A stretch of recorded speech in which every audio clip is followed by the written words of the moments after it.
মানুষ সুকুলটাইতে 2 সেকেন্ডও লাগে, এমনকি নিজের রক্তের মানুষ পর্যন্ত বেঈমানি করতে 2 মিনিট লাগে। আজকে অভাবে পড়িয়া দেখেন আপনার আর ভাই নাই। অনেক সময় তো বর্তমানে মাও নাই, বাবাও নাই। মা বাবা বলেছে নিজেরটা নিজে কইরা খা। বর্তমানে বাস্তব না বাস্তব আপনারা বলেন? যে ছেলে কামাইতে পারে তারও আদর, তার বউরও আদর, তার ছেলে মেয়েরও আদর, নাতি নাতনির বুকে টাইনা নাই। আর যে ছেলে সংসারে টাকা দিতে পারে না তারও দাম নাই, তার বউরও দাম নাই, এমনকি ছোট ছোট বাচ্চা নাতি নাতনিরও দাম নাই। কথা বলেন ঠিক কিনা? এই বাস্তবতা মানতে না চালেও মেনে নিতে হবে। যারা বুদ্ধিমান আছে, জ্ঞানওয়ালা, রব বলে যে দিলটা কাউকে দিস না যারা ব্যঙ্গে দিতে পারে, বরং দিলটা আমি রবের নামে ছেড়ে দে।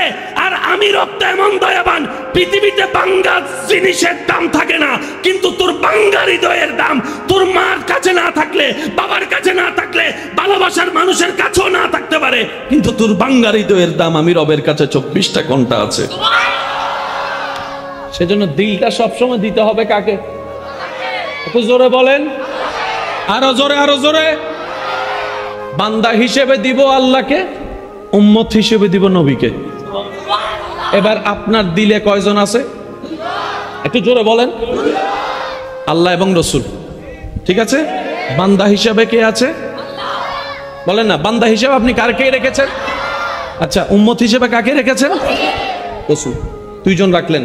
এবার আপনি স্বামী হয়ে বউকে ভালোবাসার দরকার, কারণ এটা তো ইসলাম বলেছে। সুবহানাল্লাহ বলেন না। ভালোবাসা কি কান দিয়ে, নাকি চোখ দিয়ে, নাকি নাক দিয়ে, নাকি দিল দিয়ে? তাহলে আল্লাহ আপনাকে বলছেন, নবী বলছেন, হে স্বামীরা তোমরা বউকে ভালোবাসো। হে বউ তোমরা স্বামীদেরকে ভালোবাসো। ও মা বাবা সন্তানদেরকে ভালোবাসো। ও দাদা দাদি নানা নানি নাতিদেরকে ভালোবাসো। তো ভালোবাসতে তো দিল লাগে। বান্দায় বলে যে আল্লাহ দিল তো তোমার নামে। সুবহানাল্লাহ বলবেন না? আমার বউ কেমনে ডুববে, আমার মা কেমনে ডুববে? তুমিই তো বলছো ভালোবাসতে, আবার দিলটা তুমি নিয়ে নিলা। রব বলে যে বান্দা তুই বুঝোস নাই, আমি আমাকে কেন দিতে বলেছি জানিস? তুই অন্যকে দিলে তারা সেই তোর দামি দিলটাকে নিয়ে ফুতুলের মতো খেলনা করে, ফুতুলের মতো খেলনা করে, ফুতুলের মতো খেলনা করে, তোদেরকে কাঁদাইতে থাকে, চোখের পানিরও দাম দেয় না। তুই দিলটা আমার নামে দিয়ে দে, আমি সে দিলে যার যতটুক ভালোবাসা থাকলে হক আদায় হবে, তাদের প্রতারণায় তোর দিল ভাঙবে না। অতটুক ভালোবাসা আমি অন্তরে ফিট করাই দিব, সব ভালোবাসার দায়িত্ব হয়ে যাবে। সেজন্য আমরা না বুঝেই অনেক সময় অতি চালাকের পরিচয় দিতে গিয়ে নিজের পায়ে নিজে 5 জন হই আর গুণ না হর। আমরা নিজের পায়ে নিজে কি মারি? আরো জোরে বলেন, নিজের পায়ে নিজে কি মারি? এখানে আমার অনেক বাইরে সিগারেট খাই, আছে না? বাইরেও খাই। কাউকে কাউকে আঙ্গুল দেখায় না, কাউকে আঙ্গুল দেখায় না। আমি বলছি শুধু আপনি ভেবে দেখবেন, বাইরেও খাই, ভিতরেও খাই। আচ্ছা, ঘরের ভিতর ছোট বাচ্চা আছে না? ভাই বলেন না, ভাই আছে না? কষ্ট নিচ্ছেন? তাহলে আমি কথা বাদ দিচ্ছি। আপনারা যদি পার্সোনালি নেন আমি ওটা বলছি না, আমি শুধু সর্বজনীন বলছি। একটা ছোট বাচ্চা ঘরে আছে, আপনি একটু ইমাজিন করেন তো, যেই ধোঁয়াটা আপনার নিজের ভিতরটা, আপনার মতো বয়সী মানুষের ভিতরটা কাঁপাই ফেলতেছে। আপনি যে ধোঁয়াটা ছাড়লেন, ছোট একটা বাচ্চা, 2 বছর 2 মাস 3 মাসের 2 বছরের বাচ্চা, একটা ছোট বাচ্চা। এবার আপনি দাদা হয়ে, নানা হয়ে, বাবা হয়ে এই কাজটা কেমনে করলেন? এটা বিষয়টা কেমন হলো জানেন? আপনি ওই বাচ্চার খাবারের মধ্যে ডেইলি 1 ফোঁটা করে বিষ দিচ্ছেন। কিন্তু বুঝাতে পারছি কথাটা? কারণ নিয়ম তো নিয়ম, নিঃশ্বাস তো নিঃশ্বাস। আপনি ধোঁয়াটা ছেড়ে দিলেন বাসের সামনের সিটে বসে, পিছনের সিটে যারা আছে সবাই ভেবে দেখবেন বিষয়টা। আল্লাহর ওয়াস্তে অনুরোধ করে বলছি, আল্লাহর ওয়াস্তে ভেবে দেখবেন। যদি আপনার বিবেকে বলে আমার কারণে অন্যের ক্ষতি হচ্ছে না, তাহলে আপনাকে আর কিছু বলার নাই। আর যদি আপনার মনুষ্যত্বই বলে না, আমি তো নিজেরও ক্ষতি করছি, অন্যরও ক্ষতি করছি, তাহলে জিনিসটা আমার একটু ভেবে দেখা দরকার। আমি মনে করি আপনি চেষ্টা করলে রব্বুল আলামিনও আপনাকে সেখান থেকে ফিরে আসার জন্য সহজ করে দিবেন। সুবহানাল্লাহ। বান্দা চেষ্টা করলে আল্লাহ দয়া করে কি করে না? একটু জোরে বলেন, করে কি করে না? তাহলে আজকে থেকে এই ঘরটা কার? আল্লাহ এবং রসুলের। বলেন, এই ঘরটা কার? একদিনে কি আনা যাবে? আনতে দিবে না কে? ইতে হদ্দে মাইলে ভিড়ে ইতে মনে মনে আর গাইল দে তুই আর আয়ের ওয়াইজ করিবে জায়গা নভজন ইঙ্গে হদ্দে স্বাভাবিক। কেউ যদি নামাজ পড়তে ডাকে শয়তানে তার 14 গোষ্ঠী উড়ে ফেলায়। এদুন মানুষ আছে উন্নয়নটা তুই কেটা হ ভালো কাজে বাঁধা আসবেই। কথা বলেন ঠিক কি না? আরে যে সমাজে দুধের মতো ফ্রেশ উপকারী খাবার মানুষের ঘরের দরজায় গিয়ে গিয়ে ডেকে ডেকে বিক্রি করতে হয়, অথচ পক্ষান্তরে মদের দোকানে গিয়ে মদ খাইতে হয়। দুধ মানুষের ঘরে ভিক্ষুকের মতো, ভাই একটু দুধ নেন, ভাই একটু দুধ নেন, ভাই একটু দুধ নেন। আর মদের বিষয়টা লক্ষ লক্ষ ডলার টাকা দিয়ে ওখানে গিয়ে লাইন ধরে খাইতে হয়। আমাদের আর উন্নতি কই, আমাদের আর উন্নতি কই? যেখানে দুধের মতো খাবার কারো কোনো সন্দেহ নাই, সে দুধের মতো খাবারের দাম দিতে জানলাম না, কিন্তু মদের দাম আমাদের কাছে। দুধ বিক্রি করে এখনো দুনিয়াবি ভাবে গরিব হয়ে আছে, আর মদ বিক্রি করে কোটি কোটি টাকার মালিক হয়েছে। যেখানে হওয়া দরকার ছিল উল্টা। আপনার বিবেক কি বলে? হওয়া দরকার ছিল উল্টা। অন্য সাবজেক্ট যারা পড়ায় তাদেরকে এত ভ্যালুয়েবল একটা সম্মানী দেওয়া হয়, কিন্তু পৃথিবীর সবচাইতে দামি কিতাব কোরআন যিনি পড়ায় সে আলেমকে, সে হাফেজকে কতটুকু সম্মাননা দেওয়া হয় আপনার এলাকায়, আপনার ঘরে আপনি নিজেই বিবেচনা করে দেখলেই বুঝতে পারবেন পার্থক্যটা কোথায়, অবনতি আমরা কোথায় দিকে যাচ্ছি। আল্লাহ আমাদেরকে নেক নিয়ামত অর্জন করার তৌফিক দান করুন। আর একটু জোরে বলেন, সবচেয়ে দামি জিনিসের নাম কি? এবার আসেন, পৃথিবীর সৃষ্টি জগতে, আল্লাহর সৃষ্টিতে আল্লাহ যাকে সবচাইতে দামি, সবচাইতে সুন্দর, সবচাইতে স্পেশাল, সবচাইতে গোছানো, সবচাইতে ভ্যালুয়েবল বানিয়েছেন, তিনি হচ্ছেন আপনার আমার নবী রাহমাতুল লিল। সেই নবীর দরবারে সময়ে সময়ে আশেকানরা কিছু হাদিয়া নিয়ে আসতেন। ওই ধারাবাহিকতায় একদিন নবীজির দরবারে একজন আশেক মানুষ কিছু আঙ্গুর নিয়ে আসছেন হাদিয়া হিসেবে। আর নবীজির একটা অভ্যাস মোবারক ছিলেন কি, নবী কখনো একা কোনো কিছু খেতেন না, সামনে যারা থাকতেন ওনাদেরকেও দিতেন, আসহাবে সুফফা যারা ছিল ওনাদেরকেও দিতেন, আশেপাশে যারা অভাবী ছিল ওনাদের কাছেও দিতেন। দরকার হলে ভাগ করে খেতেন। আর ভাগটা যদি মদিনাওয়ালা নবুয়তের হাত দিয়ে হয়, একটু জোরে বলেন না রে ভাই, ভাগটা যদি মদিনাওয়ালার নবুয়তের হাত দিয়ে হয়, ভাগটা তো কেমন ভাগ, কিভাবে বুঝাই? আবু হুরায়রা রাদিয়াল্লাহু তাআলা এসে বলে ক্ষুধার্ত পেট, ইয়া রাসূলুল্লাহ। নবীজি বলে আমিও তো ক্ষুধার্ত। আর একটু জোরে। আবু হুরায়রা রাদিয়াল্লাহু তাআলা এসে বলে ইয়া রাসূলুল্লাহ খিদা লাগছে কিন্তু খাবার নাই ঘরে। নবীজি বলে যে আমারও তো খিদা লাগছে, ঘরে খাবার নাই। এমন সময় একজন মানুষ এক গ্লাস দুধ নিয়ে আসছে। এবার আবু হুরায়রা রাদিয়াল্লাহু তাআলা মনে মনে চিন্তা করতেছেন, আমি যেহেতু ক্ষুধার্ত বলছি, নবী দুধটা আগে আমাকে দিবে, মনে মনে ধারণা। নবীজির সামনে যখন উনি দুধটা নিয়ে আসলেন হাদিয়া হিসেবে, নবীজি ওই দুধটা আবু হুরায়রা রাদিয়াল্লাহু তাআলা আনহুকে দিয়ে বললেন, আবু হুরায়রা, আমার আসহাবে সুফফা সাহাবারা তারাও ক্ষুধার্ত হয়ে আছে, অনেক কষ্ট পাচ্ছে, একটু যাও তো এই গ্লাস দুধটা নিয়ে যাও, সবাইকে একটু দুধ দিয়ে আসো, খাইতে বলো। সুবহানাল্লাহ। আচ্ছা তখন কেমন লাগে? এটা তো নিজের খিদা, নবী বলতেছে অন্যদেরকে খাওয়াও। এটাই হচ্ছে সাহাবা আর আমাদের মধ্যে অনেক পার্থক্যের একটা নমুনা। আপনি আমি হলে বলতাম আগে তো আমি নিজে খাই বাসি, সাহাবা বলে যে না, ক্ষুধা আমার চলে যাক, ক্ষুধা আমার মিটে যাক, জান আমার চলে যাক, নবী যেটা বলেছেন আগে হুকুম সেটাই পালন হবে। এবার সেই সাহাবা আবু হুরায়রা রাদিয়াল্লাহু তাআলা ওই দুধটা নিয়ে আসহাবে সুফফার কাছে গেছে, ভাই নবী পাঠাইছে ধরেন খান বিসমিল্লাহ বলে। উনি খাইলো, পেট ভরে খাইলো, দুধ শেষ হয় নাই। আরেকজনে খাইলো, আরেকজনে খাইলো, খাইতে খাইতে সবার পেট ভরে গেছে। আবু হুরায়রা রাদিয়াল্লাহু তাআলা বলে আরো খান। এবার আবু হুরায়রা রাদিয়াল্লাহু তাআলা নবীর হুকুম মেনে ফেলছেন যে সবাইকে খাওয়াই ফেলছেন, এখন তো চাইলে উনি খেতে পারে, কিন্তু সাহাবীর আদব দেখেন, উনি খাই নাই। ওই গ্লাসটা নিয়ে, দুধের গ্লাসটা নিয়ে নবীর সামনে আসছেন। তো নবী বলে, আবু হুরায়রা তুমি খাও নাই?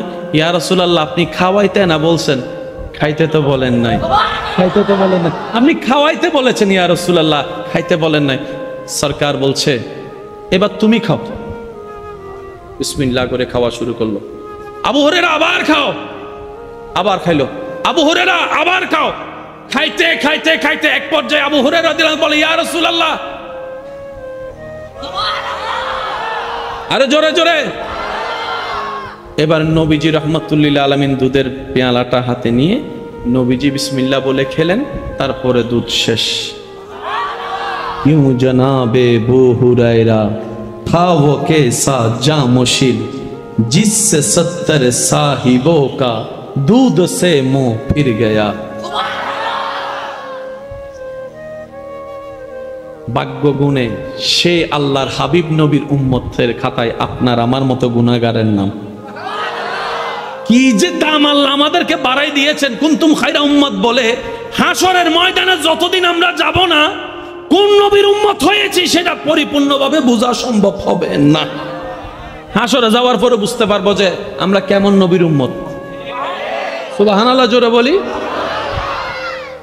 তো নবীজির একটা অভ্যাস মোবারক ছিলেন, সবাইকে দিয়ে খেতেন। এবার নবীজির দরবারে হাদিয়া স্বরূপ কি আনলেন? আঙ্গুর। নবীজি আঙ্গুরটা নিলেন, সাহাবায়ে কেরাম মনে মনে ভাবলেন নবী আমাদেরকেও দিবে, নবীও খাবেন। কিন্তু আজকের চরিত্রটা ভিন্ন, রূপটা ভিন্ন, দৃশ্যটা ভিন্ন। সুবহানাল্লাহ। যিনি এনেছেন উনি দাঁড়িয়ে আছেন। আর আপনারা তো জানেন, কেউ যতক্ষণ শখ করে কিছু বানায় কিংবা কিছু আনে, তার প্রিয় মানুষটাকে দেয়, সে চায় আমার সামনে একটু হলেও খাক, আমার সামনে একটু হলেও হাক, এটা একটা চাওয়া থাকে। উনি দাঁড়িয়ে আছেন যিনি আঙ্গুর এনেছেন। এবার নবীজি এখানে, নবীজি একটা করে খেলেন, দ্বিতীয়টা খেলেন, তৃতীয়টা খেলেন। সাহাবায়ে কেরাম অবাক হয়ে তাকিয়ে আছেন, নবী খাচ্ছেন আমাদেরকে দিচ্ছেন না, ব্যাপারটা কি? জীবনে তো এরকম দৃশ্য দেখিই নাই। নবী একা খাইতে, নবী কারোর সাথে কোনো কথা না বলে নবীজি খেতে লাগলেন, খেতে লাগলেন, খেতে লাগলেন। যিনি আঙ্গুর আনছে তিনি খুশি হতে লাগলেন, হতে লাগলেন, হতে লাগলেন। খাওয়ার শেষ, উনিও খুশি হয়ে চলে গেল।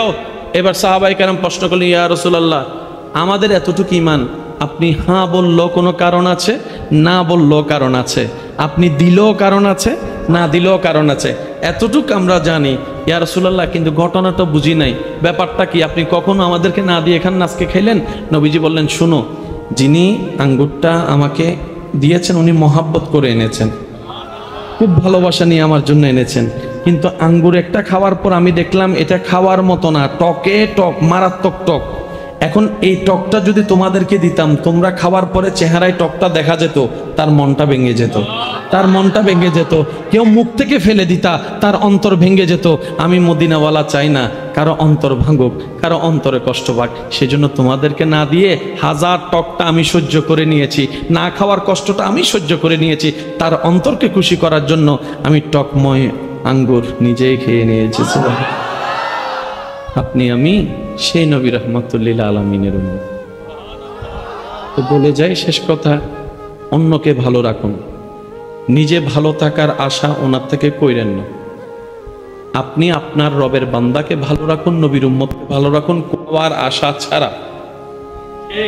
মনে রাখবেন, আল্লাহ পাক আপনাকে আমাকে পাঠাইছে দুনিয়াতে দেওয়ার জন্য, নেওয়ার জন্য নয়, নেওয়ার জন্য নয়। মনে রাখবেন ভাইয়েরা, সৃষ্টিকে দেওয়ার জন্য আল্লাহ আপনাকে পাঠিয়েছেন, সৃষ্টিকে দেওয়ার জন্য আমাকে পাঠিয়েছেন, আমাদেরকে পাঠিয়েছেন। তো নেওয়ার ভাগটা কোথায়? রব বলে যে তোর যা দরকার আমার থেকে নিস, আমার বান্দা থেকে নিস না। আমি রব তোকে দিতে থাকবো, তুই আমার সৃষ্টিকে দিতে থাকিস। সেজন্য আশা রাখবেন সবসময় কার কাছে? একটু সবাই মিলে বলি, কার কাছে? দুনিয়ার কাছে আমাদের কোনো চাওয়া আশা, স্ত্রীর অন্তরে স্বামীর কাছে কোনো চাওয়া আশা, স্বামীর অন্তরে স্ত্রীদের থেকে কোনো চাওয়া আশা। কারণ এই পৃথিবী চোখ উল্টাইতে 2 সেকেন্ডও লাগে না। মা বাবার মুখে সুনকালি দিয়ে বিয়ে করছে যে এমন অনেক ছেলে মেয়ে আজকে একজন আরেকজনকে দেখতে চায় না, দেখতে পারতেছে না। ভালো লাগা, শেষ বলুন, ভালো লাগা, ভালো লাগা। যে ভালো লাগার ভিত্তিটা আল্লাহর সন্তুষ্টির উপর হবে, এটা মনে রাখবেন আমার ভাইয়েরা।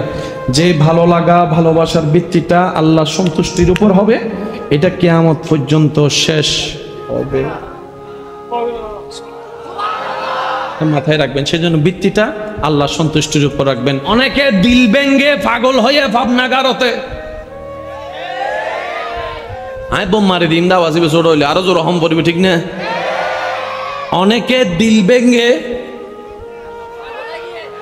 কি হয়েছে দেখেন, ভিডিওতে দেখেন শত শত আমার ভাইয়েরা সেখানে কমেন্টস করে, আহারে মেয়েরা কত দুকাবাস। দেখেন কমেন্টস দেখেন,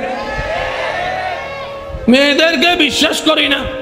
এটা ফজর মিদে আবার গার্লস স্কুলের সামনে দিয়ে দেখি বল হয় ফানলার আরো জোরে আরো জোরে।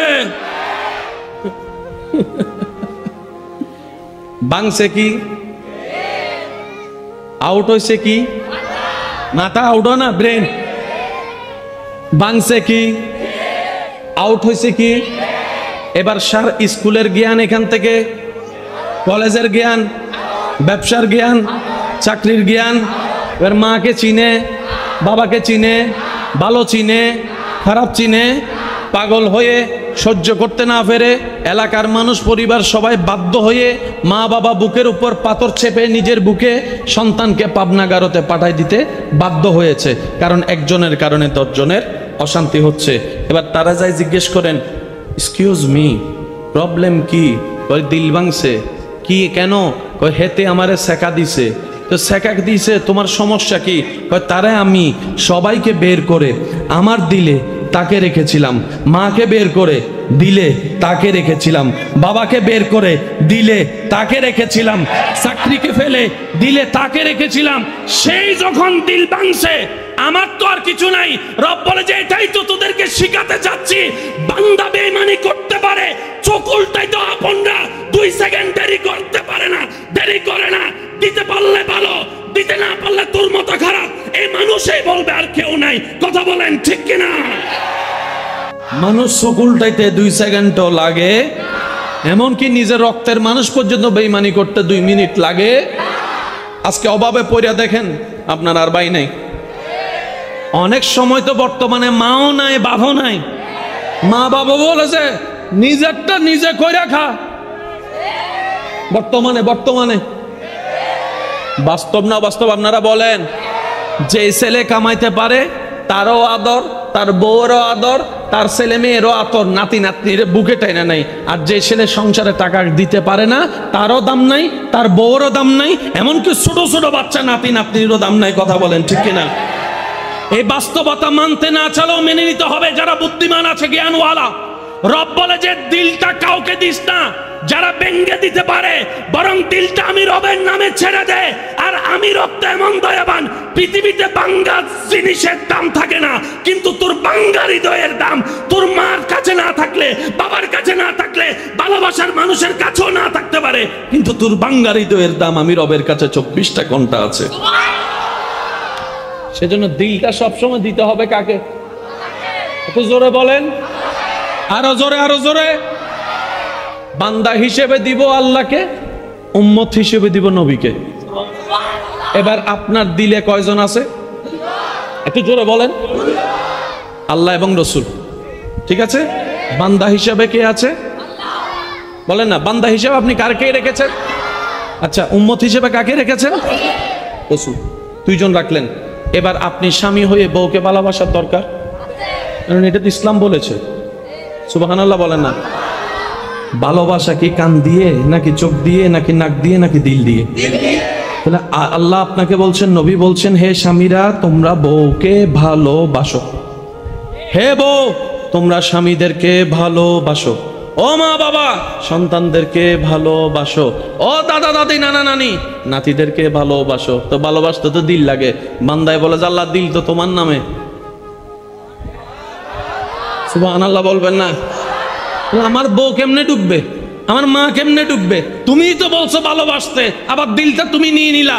রব বলে যে বান্দা তুই বুঝোস নাই, আমি আমাকে কেন দিতে বলেছি জানিস? তুই অন্যকে দিলে তারা সেই তোর দামি দিলটাকে নিয়ে পুতুলের মতো খেলনা করে, পুতুলের মতো খেলনা করে, পুতুলের মতো খেলনা করে, তোদেরকে কাঁদাইতে থাকে, চোখের পানিরও দাম দেয় না। তুই দিলটা আমার নামে দিয়ে দে, আমি সে দিলে যার যতটুক ভালোবাসা থাকলে হক আদায় হবে, তাদের প্রতারণায় তোর দিল ভাঙবে না, অতটুক ভালোবাসা আমি অন্তরে ফিট করাই দিব। সব সব ভালোবাসার দায়িত্ব হয়ে যাবে। সেজন্য আমরা না বুঝেই অনেক সময় অতি চালাকের পরিচয় দিতে গিয়ে নিজের পায়ে নিজে হাতজন হই আর গুণ না হওয়ার। আমরা নিজের পায়ে নিজে কি মারি? আরো জোরে বলেন, নিজের পায়ে নিজে কি মারি? এখানে আমার অনেক বাইরে সিগারেট খাই আছে না? বাইরেও খাই, কাউকে আঙ্গুল দেখাই না, কাউকে আঙ্গুল দেখাই না। আমি বলছি শুধু আপনি ভেবে দেখবেন, বাইরেও খাই ভিতরেও খাই। আচ্ছা, ঘরের ভিতর ছোট বাচ্চা আছে না ভাই? বলেন না ভাই, আছে না? কষ্ট নিচ্ছেন? তাহলে আমি কথা বাদ দিচ্ছি। আপনারা যদি পার্সোনালি নেন, আমি ওটা বলছি না, আমি শুধু সর্বজনীন বলছি। একটা ছোট বাচ্চা ঘরে আছে, আপনি একটু ইমাজিন করেন তো, যেই ধোঁয়াটা আপনার নিজের ভিতরটা, আপনার মতো বয়সী মানুষের ভিতরটা কাঁপাই ফেলতেছে। আপনি যে ধোঁয়াটা ছাড়লেন, ছোট একটা বাচ্চা, 2 বছর 2 মাস 3 মাসের 2 বছরের বাচ্চা, একটা ছোট বাচ্চার এবার আপনি দাদা হয়ে, নানা হয়ে, বাবা হয়ে এই কাজটা কেমনে করলেন? এটা বিষয়টা কেমন হলো জানেন? আপনি ওই বাচ্চার খাবারের মধ্যে ডেইলি 1 ফোঁটা করে বিষ দিচ্ছেন। কিন্তু বুঝাতে পারছি কথাটা? কারণ নিয়ম তো নিয়ম, নিঃশ্বাস তো নিঃশ্বাস।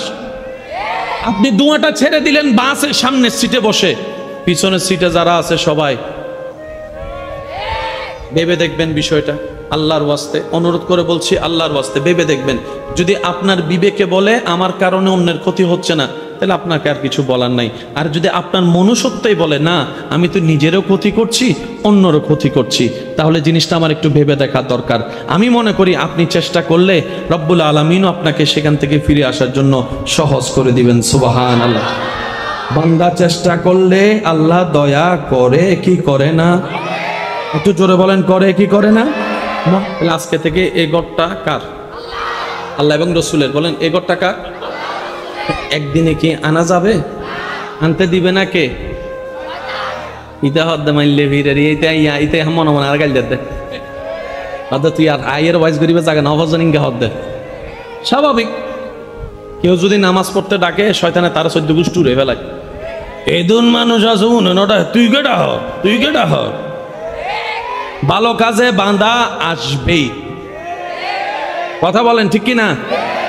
আরে যে সমাজে দুধের মতো ফ্রেশ উপকারী খাবার মানুষের ঘরের দরজায় গিয়ে গিয়ে ডেকে ডেকে বিক্রি করতে হয়, অথচ পক্ষান্তরে মদের দোকানে গিয়ে মদ খাইতে হয়। দুধ মানুষের ঘরে ভিক্ষুকের মতো, ভাই একটু দুধ নেন, ভাই একটু দুধ নেন, ভাই একটু দুধ নেন। আর মদের বিষয়টা লক্ষ লক্ষ ডলার টাকা দিয়ে ওখানে গিয়ে লাইন ধরে খাইতে হয়। আমাদের আর উন্নতি কই? যেখানে দুধের মতো খাবার, কারো কোনো সন্দেহ নাই, সে দুধের মতো খাবারের দাম দিতে জানলাম না, কিন্তু মদের দাম আমাদের কাছে। দুধ বিক্রি করে এখনো দুনিয়াবি ভাবে গরিব হয়ে আছে, আর মদ বিক্রি করে কোটি কোটি টাকার মালিক হয়েছে। যেখানে হওয়া দরকার ছিল উল্টা। আপনার বিবেক কি বলে? হওয়া দরকার ছিল উল্টা।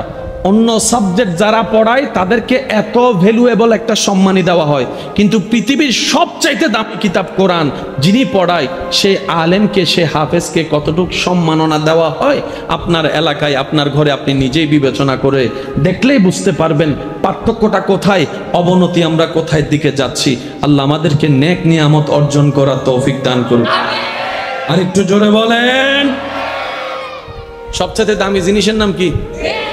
এবার আসেন, পৃথিবীর সৃষ্টি জগতে, আল্লাহর সৃষ্টিতে আল্লাহ যাকে সবচাইতে দামি, সবচাইতে সুন্দর, সবচাইতে স্পেশাল, সবচাইতে গোছানো, সবচাইতে ভ্যালুয়েবল বানিয়েছেন, তিনি হচ্ছেন আপনার আমার নবী রাহমাতুল লিল। সেই নবীর দরবারে সময়ে সময়ে আশেকানরা কিছু হাদিয়া নিয়ে আসতেন। ওই ধারাবাহিকতায় একদিন নবীজির দরবারে একজন আশেক মানুষ কিছু আঙ্গুর নিয়ে আসছেন হাদিয়া হিসেবে। আর নবীজির একটা অভ্যাস মোবারক ছিলেন কি, নবী কখনো একা কোনো কিছু খেতেন না, সামনে যারা থাকতেন ওনাদেরকেও দিতেন, আসহাবে সুফফা যারা ছিল ওনাদেরকেও দিতেন, আশেপাশে যারা অভাবী ছিল ওনাদের কাছেও দিতেন। দরকার হলে ভাগ করে খেতেন। আর ভাগটা যদি মদিনাওয়ালা নবুয়তের হাত দিয়ে হয়, একটু জোরে বলেন না রে ভাই, ভাগটা যদি মদিনাওয়ালার নবুয়তের হাত দিয়ে হয়, ভাগটা তো কেমন ভাগ, কিভাবে বুঝায়? আবু হুরায়রা রাদিয়াল্লাহু তাআলা এসে বলে, ক্ষুধার্ত পেট ইয়া রাসূলুল্লাহ। নবীজি বলে, আমিও তো ক্ষুধার্ত। আর একটু জোরে। আবু হুরায়রা রাদিয়াল্লাহু তাআলা এসে বলে, ইয়া রাসূলুল্লাহ, খিদা লাগছে কিন্তু খাবার নাই ঘরে। নবীজি বলে যে, আমারও তো খিদা লাগছে, ঘরে খাবার নাই। এমন সময় একজন মানুষ এক গ্লাস দুধ নিয়ে আসছে। এবার আবু হুরায়রা রাদিয়াল্লাহু তাআলা মনে মনে চিন্তা করতেছেন, আমি যেহেতু ক্ষুধার্ত বলছি, নবী দুধটা আগে আমাকে দিবে, মনে মনে ধারণা। নবীজির সামনে যখন উনি দুধটা নিয়ে আসলেন হাদিয়া হিসেবে, নবীজি ওই দুধটা আবু হুরায়রা রাদিয়াল্লাহু তাআলা আনহুকে দিয়ে বললেন, আবু হুরায়রা, আমার আসহাবে সুফফা সাহাবারা তারাও ক্ষুধার্ত হয়ে আছে, অনেক কষ্ট পাচ্ছে, একটু যাও তো এই গ্লাস দুধটা নিয়ে যাও, সবাইকে একটু দুধ দিয়ে আসো, খাইতে বলো। সুবহানাল্লাহ। আচ্ছা, তখন কেমন লাগে? এটা তো নিজের খিদা, নবী বলতেছে অন্যদেরকে খাওয়াও। এটাই হচ্ছে সাহাবা আর আমাদের মধ্যে অনেক পার্থক্যের একটা নমুনা। আপনি আমি হলে বলতাম, আগে তো আমি নিজে খাই বাসি। সাহাবা বলে যে না, ক্ষুধা আমার চলে যাক, ক্ষুধা আমার মিটে যাক, জান আমার চলে যাক, নবী যেটা বলেছেন আগে হুকুম সেটাই পালন হবে। এবার সেই সাহাবা আবু হুরায়রা রাদিয়াল্লাহু তাআলা ওই দুধটা নিয়ে আসহাবে সুফফার কাছে গেছে। ভাই, নবী পাঠাইছে, ধরেন খান বিসমিল্লাহ বলে। উনি খাইলো, পেট ভরে খাইলো, দুধ শেষ হয় নাই। আরেকজনে খাইলো, আরেকজনে খাইলো, খাইতে খাইতে সবার পেট ভরে গেছে। আবু হুরায়রা রাদিয়াল্লাহু তাআলা বলে, আরো খান। এবার আবু হুরায়রা রাদিয়াল্লাহু তাআলা নবীর হুকুম মেনে ফেলছেন, যে সবাইকে খাওয়াই ফেলছেন। এখন তো চাইলে উনি খেতে পারে, কিন্তু সাহাবীর আদব দেখেন, উনি খাই নাই। ওই গ্লাসটা নিয়ে, দুধের গ্লাসটা নিয়ে নবীর সামনে আসছেন। তো নবী বলে, আবু হুরায়রা তুমি খাও নাই? ইয়া রাসূলুল্লাহ, আপনি খাওয়াইতে না বলছেন, খাইতে তো বলেন নাই। খাইতে তো বলেন নাই, আপনি খাওয়াইতে বলেছেন ইয়া রাসূলুল্লাহ, খাইতে বলেন নাই। সরকার বলছে, এবার তুমি খাও। বিসমিল্লাহ করে খাওয়া শুরু করলো। আবু হুরায়রা আবার খাও, আবার খাইলো। আবু হুরায়রা আবার খাও। খাইতে খাইতে খাইতে এক পর্যায়ে আবু হুরায়রা রাদিয়াল্লাহু বলে, ইয়া রাসূলুল্লাহ, আরে জোরে জোরে। এবার নবীজি রাহমাতুল লিল আলামিন দুধের পেয়ালাটা হাতে নিয়ে নবীজি বিসমিল্লাহ বলে খেলেন, তারপরে দুধ শেষ। ইউ জনাবে আবু হুরায়রা था वो कैसा जामुशिल जिससे 70 साहिबों का दूध से मुंह फिर गया। ভাগ্য গুণে সে আল্লাহর হাবিব নবীর উম্মতের খাতায় আপনার আমার মতো গুনাহগারের নাম। কি যে দাম আল্লাহ আমাদেরকে বাড়াই দিয়েছেন, কুনতুম খায়রা উম্মত বলে। হাসরের ময়দানে যতদিন আমরা যাব না কোন নবীর উম্মত হয়েছি সেটা পরিপূর্ণভাবে বোঝা সম্ভব হবে না। হাসরে যাওয়ার পরে বুঝতে পারবো যে আমরা কেমন নবীর উম্মত। সুবহানাল্লাহ জোরে বলি। তো নবীজির একটা অভ্যাস মোবারক ছিলেন, সবাইকে দিয়ে খেতেন। এবার নবীজির দরবারে হাদিয়া স্বরূপ কি আনলেন? আঙ্গুর। নবীজি আঙ্গুরটা নিলেন, সাহাবায়ে কেরাম মনে মনে ভাবলেন নবী আমাদেরকেও দিবে, নবীও খাবেন। কিন্তু আজকের চরিত্রটা ভিন্ন, রূপটা ভিন্ন, দৃশ্যটা ভিন্ন। সুবহানাল্লাহ। যিনি এনেছেন উনি দাঁড়িয়ে আছেন। আর আপনারা তো জানেন, কেউ যদি যখন শখ করে কিছু বানায় কিংবা কিছু আনে, তার প্রিয় মানুষটাকে দেয়, সে চায় আমার সামনে একটু হলেও খাক, আমার সামনে একটু হলেও হাক, এটা একটা চাওয়া থাকে। উনি দাঁড়িয়ে আছেন যিনি আঙ্গুর এনেছেন। এবার নবীজি এখানে, নবীজি একটা করে খেলেন, দ্বিতীয়টা খেলেন, তৃতীয়টা খেলেন। সাহাবায়ে কেরাম অবাক হয়ে তাকিয়ে আছেন, নবী খাচ্ছেন আমাদেরকে দিচ্ছেন না, ব্যাপারটা কি? জীবনে তো এরকম দৃশ্য দেখিই নাই। নবী একা খাইতে, নবী কারোর সাথে কোনো কথা না বলে নবীজি খেতে লাগলেন, খেতে লাগলেন, খেতে লাগলেন। যিনি আঙ্গুর আনছে তিনি খুশি হতে লাগলেন, হতে লাগলেন, হতে লাগলেন। খাওয়ার শেষ, উনিও খুশি হয়ে চলে গেল। এবার সাহাবায়ে কেরাম প্রশ্ন করলেন, ইয়া রাসূলুল্লাহ, আমাদের এতটুকু ঈমান, আপনি হ্যাঁ বললো কোনো কারণ আছে, না বললো কারণ আছে, আপনি দিলেও কারণ আছে, না দিলেও কারণ আছে, এতটুক আমরা জানি ইয়া রাসূলুল্লাহ, কিন্তু ঘটনাটা বুঝি নাই, ব্যাপারটা কি? আপনি কখনো আমাদেরকে না দিয়ে এখানে আজকে খেলেন? নবীজি বললেন, শুনো, যিনি আঙ্গুরটা আমাকে দিয়েছেন উনি মহাব্বত করে এনেছেন, খুব ভালোবাসা নিয়ে আমার জন্য এনেছেন, কিন্তু আঙ্গুর একটা খাওয়ার পর আমি দেখলাম এটা খাওয়ার মতো না, টকে টক, মারাত্মক টক।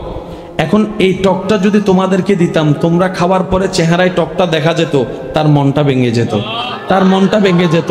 কেউ মুখ থেকে ফেলে দিতা, তার অন্তর ভেঙে যেত। আমি মদিনাওয়ালা চাই না কারো অন্তর ভাঙুক, কারো অন্তরে কষ্ট পাক। সেজন্য তোমাদেরকে না দিয়ে হাজার টকটা আমি সহ্য করে নিয়েছি, না খাওয়ার কষ্টটা আমি সহ্য করে নিয়েছি। তার অন্তরকে খুশি করার জন্য আমি টকময় আঙ্গুর নিজেই খেয়ে নিয়েছি। আপনি আমি সেই নবী রহমতুল্লিল আলমিনের উম্মত। তো বলে যাই শেষ কথা, অন্যকে ভালো রাখুন, নিজে ভালো থাকার আশা ওনার থেকে কইরেন না। আপনি আপনার রবের বান্দাকে ভালো রাখুন, নবীর উম্মতকে ভালো রাখুন, কোয়ার আশা ছাড়া। মনে রাখবেন, আল্লাহ পাক আপনাকে আমাকে পাঠাইছে দুনিয়াতে দেওয়ার জন্য, নেওয়ার জন্য নয়, নেওয়ার জন্য নয়। মনে রাখবেন ভাইয়েরা, সৃষ্টিকে দেওয়ার জন্য আল্লাহ আপনাকে পাঠিয়েছেন, সৃষ্টিকে দেওয়ার জন্য আমাকে পাঠিয়েছেন, আমাদেরকে পাঠিয়েছেন। তো নেওয়ার ভাগটা কোথায়? রব বলে যে তোর যা দরকার আমার থেকে নিস, আমার বান্দা থেকে নিস না। আমি রব তোকে দিতে থাকবো, তুই আমার সৃষ্টিকে দিতে থাকিস। সেজন্য আশা রাখবেন সবসময় কার কাছে? একটু সবাই মিলে বলি, কার কাছে? দুনিয়ার কাছে আমাদের কোনো চাওয়া আশা, স্ত্রীর অন্তরে স্বামীর কাছে কোনো চাওয়া আশা, স্বামীর অন্তরে স্ত্রীদের থেকে কোনো চাওয়া আশা। কারণ এই পৃথিবী চোখ উল্টাইতে 2 সেকেন্ডও লাগে না। মা বাবার মুখে সুনকালি দিয়ে বিয়ে করছে যে এমন অনেক ছেলে মেয়ে আজকে একজন আরেকজনকে দেখতে চায় না, দেখতে পারতেছে না। ভালো লাগা, শেষ বলুন, ভালো লাগা, ভালো লাগা। যে ভালো লাগার ভিত্তিটা আল্লাহর সন্তুষ্টির উপর হবে, এটা মনে রাখবেন আমার ভাইয়েরা। যে ভালো লাগা, ভালোবাসার ভিত্তিটা আল্লাহর সন্তুষ্টির উপর হবে, এটা কিয়ামত পর্যন্ত শেষ হবে, মাথায় রাখবেন। সেজন্য ভিত্তিটা আল্লাহর সন্তুষ্টির উপর রাখবেন। অনেকে দিল ভেঙ্গে পাগল হয়ে ভাবনাগারতে আয় বোম মারি দিন দা বাজিবে, ছোট হইলে আরো জোর হম পড়বে, ঠিক না? অনেকে দিল ভেঙ্গে কি হয়েছে দেখেন, ভিডিওতে দেখেন শত শত আমার ভাইয়েরা সেখানে কমেন্টস করে, আহারে মেয়েরা কত দুঃখাবাস। দেখেন কমেন্টস, দেখেন মেয়েদেরকে বিশ্বাস করি না, এটা ফজর মিদে আবার গার্লস স্কুলের সামনে দিয়ে দেখি বল হয় ভাঙলার, আরো জোরে, আরো জোরে। বাংছে কি, আউট হয়েছে কি? মাথা আউট না, ব্রেন। বাংছে কি, আউট হয়েছে কি? এবার সার স্কুলের জ্ঞান, এখান থেকে কলেজের জ্ঞান, ব্যবসার জ্ঞান, চাকরির জ্ঞান। এবার মাকে চিনে, বাবাকে চিনে, ভালো চিনে, খারাপ চিনে, পাগল হয়ে সহ্য করতে না পেরে এলাকার মানুষ, পরিবার সবাই বাধ্য হয়ে মা বাবা বুকের উপর পাথর চেপে নিজের বুকে সন্তানকে পাবনাগারতে পাঠাই দিতে বাধ্য হয়েছে। কারণ একজনের কারণে 10 জনের অশান্তি হচ্ছে। এবার তারা যাই জিজ্ঞেস করেন, এক্সকিউজ মি, প্রবলেম কি? কয় দিল ভাঙছে। কি, কেন? কয় হেতে আমারে সেকা দিছে। তো সেকা দিছে, তোমার সমস্যা কি? কয় তারে আমি সবাইকে বের করে আমার দিলে তাকে রেখেছিলাম, মাকে বের করে দিলে তাকে রেখেছিলাম, বাবাকে বের করে দিলে তাকে রেখেছিলাম, চাকরিকে ফেলে দিলে তাকে রেখেছিলাম। সেই যখন দিল ভাঙছে, আমার তো আর কিছু নাই। রব বলে যে এটাই তো তোদেরকে শিখাতে যাচ্ছি, বান্দা বেঈমানি করতে পারে, চোখ উল্টাইতে আপনরা 2 সেকেন্ড দেরি করতে পারে না, দেরি করে না। দিতে পারলে ভালো, দিতে না পারলে তোর মতো খারাপ, এই মানুষই বলবে, আর কেউ নাই। কথা বলেন ঠিক কিনা?